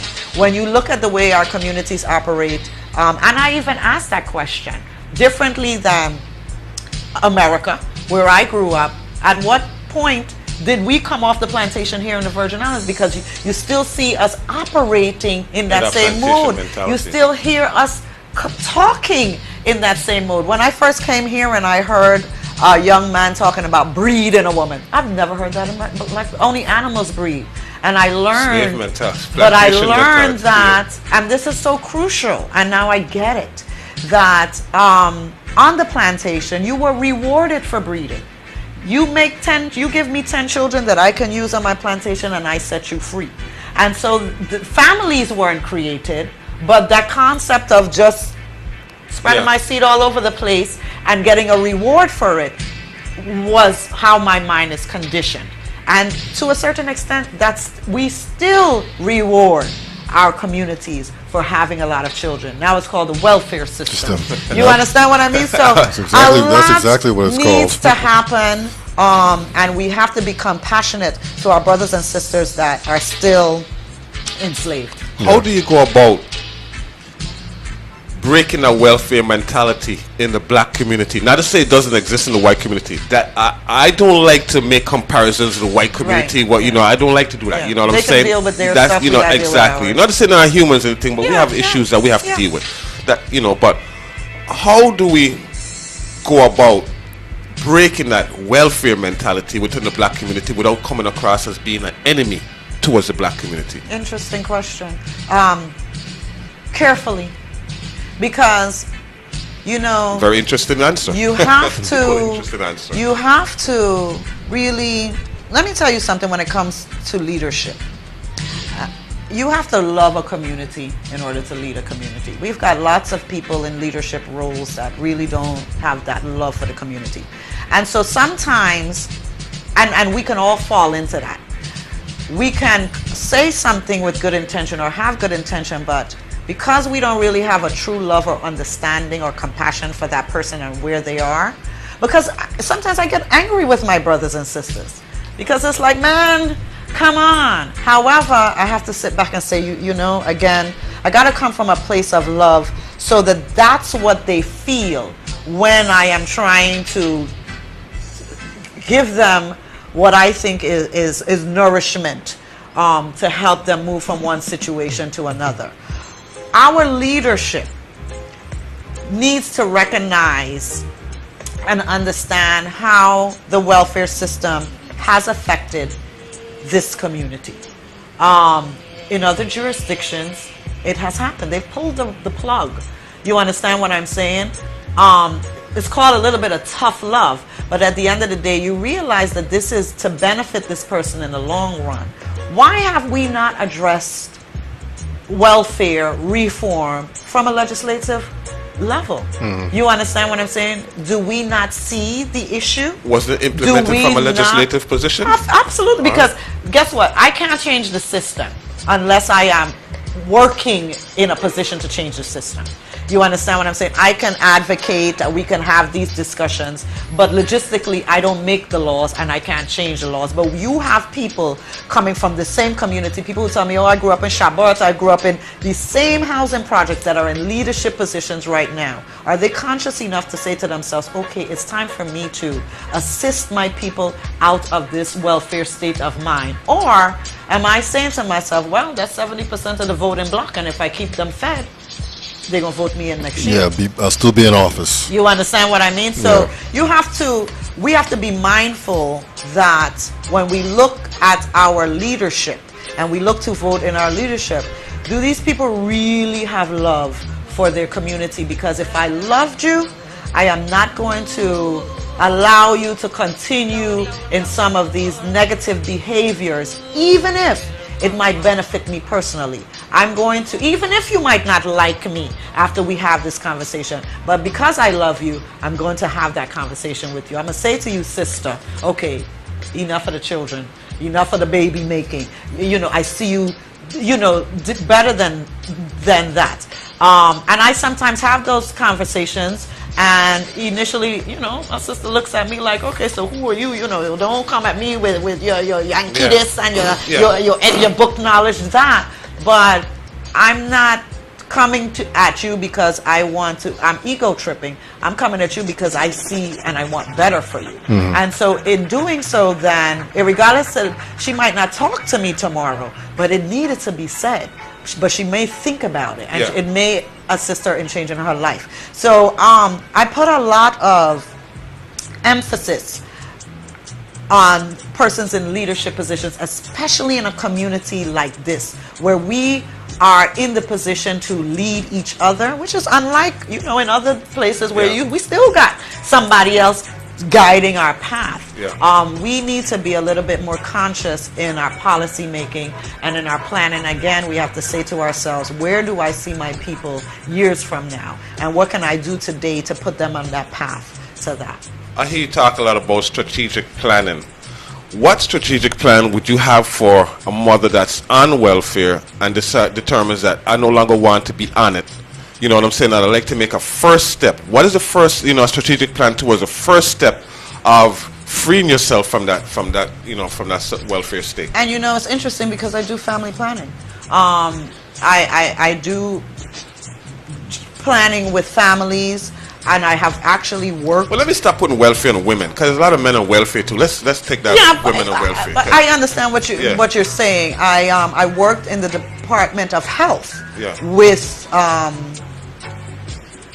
mothers, diabetics, and so on and so forth. So planning was very much a part of it. And the very, very, very, very first step is that conversation as to where do you see yourself in 5 years? What's your vision for yourself? Maybe this is somebody who wants a large family, and that's okay. You understand what I'm saying? But then we have to start to talk about do you plan, you want to have a large family, but what does that mean? Are you comfortable with having a large family in the projects? Do you see yourself in a home with a picket fence with your large family? Do you see mates in this equation with a large family? So again, you ask yourself, where do you see yourself next year, 2 years from now, 5 years from now? And a lot of times people don't even think, we think kind of dated. We're in survival mode, so I'm just trying to get through the next 5 minutes. I'm trying to feed my family today. But when I start thinking a year from now, a young mother would say, I see myself starting a class so that I can move from this public housing or this welfare situation into being more independent, because most human beings want to be independent deep down. They just don't know how to get there. And then if you see yourself starting a class, that means that next year you can't be pregnant again, right? So then maybe we should start you on some birth control. And so you start, and that's what strategic planning is. Because if you say to yourself, 5 years from now, I want to be a doctor, I want to be a police officer, that means there's certain things that I need to today, tomorrow, next week, next month, to keep me on that plan. And there's certain things that I cannot do because it's going to move me from that plan. And so when I talk about strategic planning, again, that's, we're talking about economic development and the bigger picture, but strategic planning needs to happen as an individual. And I do work with we call it life mapping, and I do work with individuals on what we consider family planning. At the Department of Health, we wrote a grant, and it was called Interconceptional Care. And it was simply because we found young ladies year after year, every year I see you with a new baby. And it was simply because, they're just not sitting and thinking about it. Half of the time, it was an accident. You understand what I'm saying? But accidents and lack of planning can be very costly. You squander resources as an individual and as a government. And so not to have these accidents happen right after that baby, then we start planning for the next 2 years. And if it is that you want to, have another baby in the next 2 years, then that's, we can figure out how we can do that in an efficient manner. But if it is, in the next 2 years, I really want to do something else with my life, I need to finish school or I do whatever, and then we start mapping exactly how that's going to happen. Now, a plan always has to be realistic. You understand to make sense, because you understand a plan has to include a cost factor. Yeah. All those things have to be considered, and so it's definitely it's doable. And it basically starts with a conversation and a personal vision. Okay. No, you say a car. Sorry. Well, I was going to say it's 10:01. I was saying this is the longest hour. Not that I am not enjoying our dialogue, and I hope that our listening and viewing audience is as well. I can ramble on for hours. Anybody knows me knows. I won't call you what you're saying is rambling. I think, rambling is just, Yes, yes. I think you're very comprehensive in, in the things that we need to do in the community, especially from a women's point of view, because not to say a woman is something new. Women have always been there in our struggle. It's just that have not been recognized, given the recognition that they deserve. Absolutely. So I see, where you're coming from is very important as far as us moving ahead as a community, because we can't leave our women behind. We don't need our women at our side keeping pace with our men. I think it's about time our men start keeping pace with our women.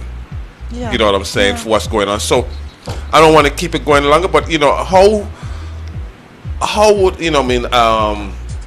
the average woman who's trying to get herself into a better position, into a position of independence, how could they get in contact with you? Oh, absolutely. And I was going to say that, interestingly enough, our culture does not necessarily allow us sometimes to reach out for help. Men and women. And I even find that a little bit more with the men, in the sense that as women, we talk to each other a little bit more. But when I find that the men are struggling, men don't really come to each other and say, man, I'm struggling. They don't have that conversation. And so a lot of times we feel isolated as people. We have issues. We have health issues. We don't go see the doctor. We have psychological issues and struggles and addictions. We won't go see the therapist. I have a business that encourages and supports through my services, through my counseling, so on and so forth. And I don't find enough people come to me and utilize not just the information that I'm willing to share, but even the people that I work with, our network, so on and so forth, to move forward. I don't know if we're ashamed sometimes to say we need help, but it's so okay to need help. Strategic planning and planning is a skill that I acquired through formal education. And so I don't imagine that people just sit at home, with pen and paper going through that exercise. But it's something that you can tap into to help you move from point A to point B. And from, students, there's so much, and the world is so overwhelming. There's guidance counselors, but one guidance counselor has to take care of a gazillion students, so how much personal attention does one get? And so my business, IBCVI & Co., we're located in Christiansted, across from Connegator Ballpark, above Laundry Time. Our telephone number is 778-4228. We have an array of services to help young people, older people, middle-aged people, it doesn't matter, men, women, in planning for a better future. That's one of our taglines. We help to shine a light on the path to a better financial future. And sometimes it's, again, just simply sitting down and having that conversation and giving some little hints and some tips that I've learned that's helped me to kind of structure my life and to plan for the next day and the next year, so on and so forth. We have a network of entrepreneurs and other people, male and female, who are always willing to mentor. There are other organizations that we even partner with. This happens to be Virgin Islands Small Business Week. We are a part of that celebration with SBDC and SBA. So there are other, we don't have to be isolated in our circumstances, and it's so okay to ask for help. Sometimes we just have to acknowledge that, I'm not necessarily in the place and the position that I want to be. I always tell people to dream and imagine and visualize, a better life for yourself. It has nothing to do with competing with anybody else. You're not trying to beat the Joneses, but what you're trying to do is beat whatever you did yesterday, so that you're always kind of pushing yourself forward. So, again, as a community, I believe if we collaborate and pool all our wonderful talents and resources, so on and so forth, as a community, we can really be the better Virgin Islands 10 and 20 years from now. But I do, I insist upon the fact that it comes from strategic planning, and again, that starts with a vision. A vision. All right. It is 10:07 p.m. on Tuesday, June 2nd, 2015. Our guest tonight is Abbelle Bakr. She's a Virgin Islands businesswoman. Thanks for coming out. Thanks for having me. And sharing some knowledge and some wisdom. And hopefully, we've helped one person with this conversation tonight, and they'll wake up tomorrow morning and say, hey, I'm ready to start a business and be successful and be helpful towards the community, Absolutely. So our special guest host tonight is Keith Edwards. Wasai Edwards. Yes. Any closing comments for our guest tonight?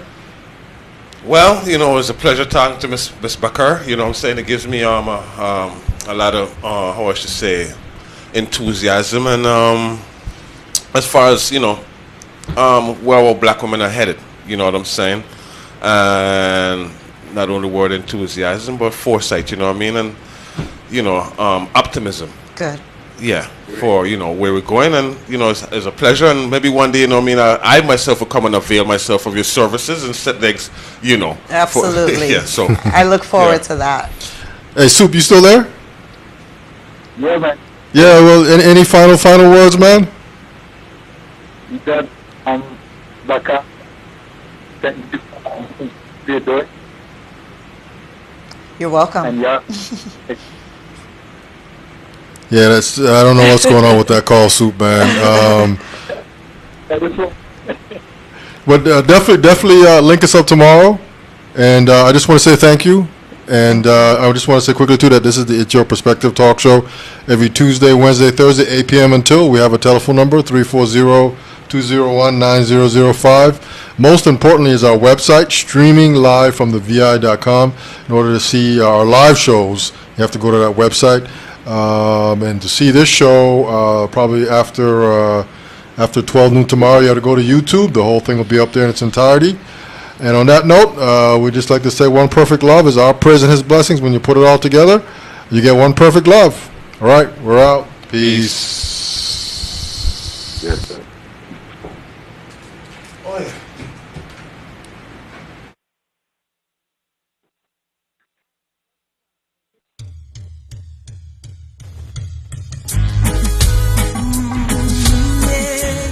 We got to make it somehow, yeah.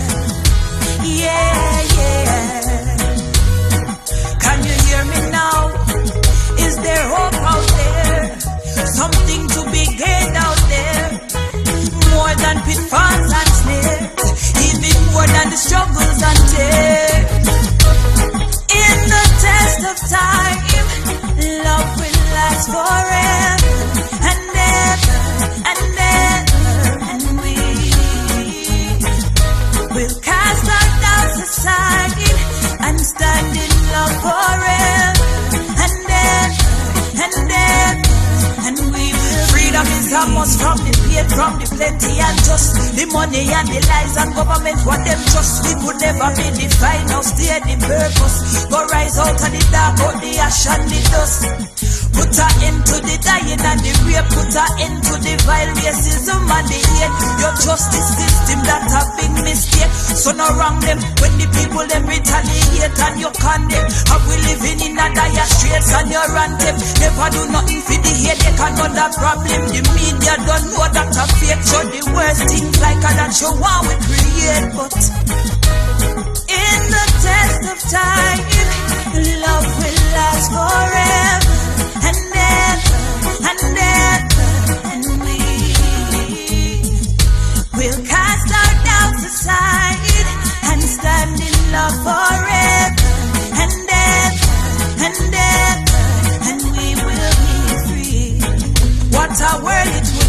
when we give thanks to the birds and the trees, and everyone got plenty food there to eat, and we burn the things that